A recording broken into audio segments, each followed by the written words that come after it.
अब सुनियो जरा मेरी बात पर तवज्जो करना।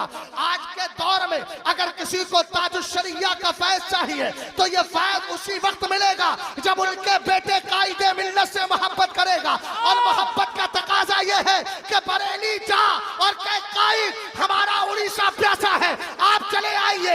ये मोहब्बत रही कि आते हुआ के लिए रास्ते में रुकावटें पैदा करके ये बता दिया जाए हमने का कुछ ना बोल, हमने फैसला कर लिया है। मोहब्बत वाले इधर है, अदावत वाले उधर है, और प्यार जो करते हैं बरेली का फैज उन्हीं को मिला करता है। हक है, हक है, हक है। नारे तकबीर, नारे रिसालत, फैज़ाने बरेली शरीफ, फैज़ाने धामनगर शरीफ, अल्लामा मुफ्ती शहजाद आलम ज़फ़रुल्लाह मिसबाह।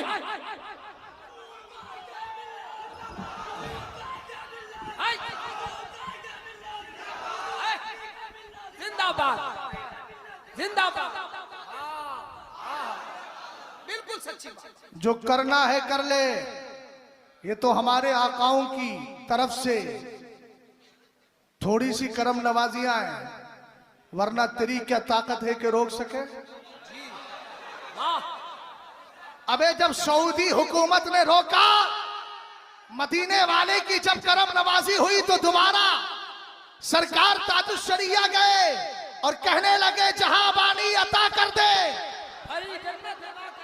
जो सरकार की बारगाह में अर्ज की थी, याद रख जब उधर से ऑर्डर मिल जाएगा तो उड़ीसा का कोई भी कोना मेरे कायद की से खाली नहीं रहेगा। हम तो कहते हैं कि हमारे बुजुर्गों की तरफ से ही इशारा नहीं, जो कुछ हुआ सब अच्छा है, मगर याद रखना फैजाने ताजुश्शरिया का दम भरने वालों, उनके बेटे से चिढ़ने वालों, अगर बेटा उनकी रविश से अलग होता तो शहजाद तायीद ना करता, ना उलमा तायीद करते, लेकिन वो सच्चा कायद है अल्हम्दुलिल्लाह रब्बिल आलमीन। और याद रखो वो जाहिल कायद रही है, पढ़ा लिखा कायद है। ताजुश्शरिया ने अपना जानशी जो अता किया है, हमें पढ़ा लिखा जानशी दिया है। लोग कहते हैं आलिम नहीं, कोई कुछ कहता है, मैंने कहा मुंह बजाता रहे जैसे बजाना है। अगर तुझे जहानत देखना है तो मुझसे नहीं, अल्लामा शकील साहब से मालूम कर ले। अगर इल्मी वकार देखना है मुझसे नहीं, हजरत से मालूम कर ले। बहुत सारे मसाइल है, मैं तो चूंकि इधर उधर घूमता ही रहता हूं, लेकिन हजरत का मामला मुसलसल जाते भी है और मुसलसल हाजिरी भी होती है। मैं भी फैज हासिल करता हूं, ये भी करते हैं। हुजूर कायदे मिल्लत का मामला ज्यादा लंबी चौड़ी बात नहीं करता। आप जानते हैं अल मौतुल अहमर किताब बड़ी हार्ड है, सरकार मुफ्ती आजम की लिखी हुई। और आपको ये भी पता है अशरफ अली थानवी ने कुछ सवालात किए थे। शाही इमाम शाही मदरसा मुरादाबाद के एक शागिर्द को भेजा था और वहां के शागिर्द को भेजकर यह साबित किया था कि मैं अशरफ अली थानवी हूं। आला हजरत के लख्ते दिगर मुफ्ती आदम की बारगाह में आया, आपने इत्माम हुज्जत के लिए समझाया, सारी बातें की और चला गया। मैं यही इसी की बात चल रही थी, मैं कायदे मिल्लत के पास मौजूद था। मैं उस किताब को तरोताजा पढ़ के आया था, मगर थोड़ा सा जहन से मेरे मैटर निकल गया। मैंने कहा हजरत, हुजूर कायदे मिल्लत से अर्ज किया, मैंने कहा हजरत अशरफ अली बरेली आया है। कहने लगे नहीं नहीं। मैंने कहा नहीं, अल मौतुल अहमर में लिखा है। मैंने कहा कि अभी उसके अंदर लिखा हुआ है। कहने लगे मौलाना दोबारा पढ़िए, आपको मालूम नहीं अगर वो आया था तो मुफ्ती आजम ने ये क्यों कहा अशरफ अली ज़ाहिरी, अशरफ अली बातिनी, बातिनी से इशारा उधर किया था और ज़ाहिरी से इशारा इधर किया था। जब मैंने किताब को पलटकर दोबारा देखा तो जो बात कायद कह रहा था वही सही लिखी। मैंने फोटो खींचा, फोटो खींच करके उसी हिस्से का और कायदे मिल्लत को भेज दिया और नीचे लिखा हजरत जो आप कह रहे थे अल्हम्दुलिल्लाह वही बात सही है। इसलिए कोई जाहिल न समझे, अगर कोई अपने इल्म पर फख्र करता है, मसाइल कोई से भी है, अबे आ तो सही। दलाइल बरेली तुझे आज भी देगा, कल भी देगा। हम ना महरूम है दलाइल से, हमने दलाइल को अपने सीने में महफूज कर लिया है। हमारे पास ऐसी टीम भी है कायदे मिल्लत की दुआओं से, जो सूरमा चाहता है जब चाहे बैठ जाए, उसकी इंशाअल्लाह रहमान दिन ही के अंदर तबीयत बिगाड़ने के लिए। नारे तकबीर, नारे रिसालत, इश्क मोहब्बत, इश्क मोहब्बत, फैज़ाने ताजुश्शरिया, हुजूर मुजाहिदे मिल्लत, हुजूर हबीबे मिल्लत, अल्लामा मुफ्ती शहजाद आलम ज़फ़रुल्लाह मिसबाह। तवज्जो है। हुजूर कायदे मिल्लत का अगर इल्मी वकारी देखना है, भाई मैं तो कुछ नहीं कहता, मैं अपनी आंखें बंद किए हुए हूं बरेली पर। मुझे मेरे माँ बाप ने मोहब्बत से यही सिखाया कि बरेली से प्यार करना है। अल्हम्दुलिल्लाह कर रहे हैं। दोगली पॉलिसी हमारे अंदर नहीं है। हम हबीबे मिल्लत से मोहब्बत का दावा भी करें और अंदर अंदर जड़े काटने की कोशिश भी करें। हुजूर कायदे मिल्लत का अगर इल्मी मकाम देखना अल्लाह ने शहानत क्या दी है, तो ये तो दो चार बातें मेरे सीने में महफूज है। मुफ्ती शकील साहब किबला के सीने में बहुत सारी बातें महफूज होंगी। मैं तो पहले ही अर्ज कर रहा था, कुछ बोल दे हजरत। गौर फरमाइए, मैंने सरकार हुज्जतुल इस्लाम के उर्स के मौके पे तकरीर की। ये उसका जमाना चल रहा था NRCCA का। उसके बाद हजरत से मुलाकात के लिए गया तो मैंने वहां ये बात अर्ज की थी तकरीर में कि हर गौस के 2 वजीर होते हैं। आला हजरत से सवाल हुआ ना मलफूज शरीफ में, इरशाद में आपने फरमाया, सवाल किया, क्या हर जमाने के लिए गौस की जरूरत है? आपने फरमाया, बगैर गौस के दुनिया कायम ही नहीं रह सकती। वही फरमाया गया, हर गौस के दो वजीर होते हैं। एक वजीर को वजीरे रास्त और एक को चप कहा जाता है, दाएं जानिब बाएं जानिब।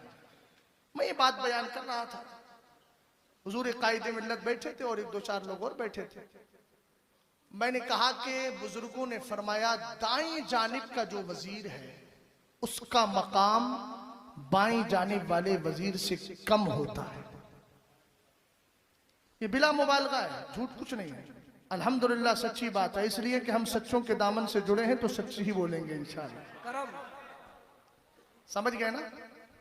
सरकार हुजूर कायदे मिल्लत बैठे हुए हैं। मैंने कहा कि बुजुर्गों ने फरमाया, दाईं जानिब वाले वजीर से बाईं जानिब वाले वजीर का मकाम व मर्तबा बड़ा होता है, इसका छोटा होता है।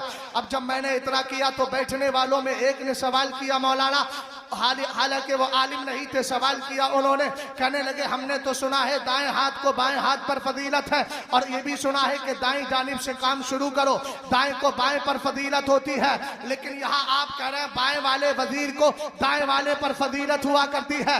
बिला मुबालगा, बिला दरोग कोई मेरी जबान पर कोई जवाब नहीं आया। मैं खामोश था, चूंकि जवाब मुझे पता नहीं था। हुजूर कायदे मिल्लत, आप अल्लाह का फजल देखिएगा उन पे, फौरन कहने लगे, मौलाना कहते क्यों नहीं, अल्लाह ने दिल को बाईं जानिब रखा है और वो दिल के करीब होता है, इसलिए अफजल है। लाजवाब, जिंदाबाद जिंदाबाद।